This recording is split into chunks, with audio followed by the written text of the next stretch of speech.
iPhone storage full but nothing on phone. So, what is the reason for this problem? How to solve the problem of full storage space? Today, we will discuss this problem in detail. To solve the issue that the iPhone keeps saying storage almost full, but it's not. Part 1. Why does my phone say storage full when it's not? Apple stores device data, consuming storage. Deleted items linger in recently deleted and iCloud for 30 days.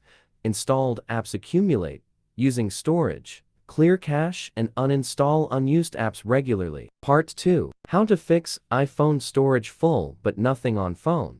Fix 1. Update to the latest iOS version. Connect to power and Wi-Fi. Go to Settings, General Software Update. Select Desired Update, then download and install. Enter password if prompted.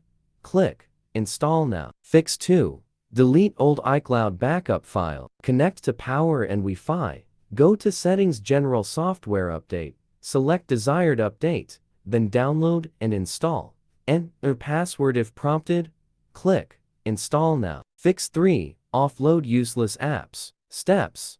Go to iPhone Settings, App Store, offload unused apps. Fix 4. Remove iCloud photos. Go to Settings on your iPhone and tap your Apple ID. Go to iCloud and select Photos.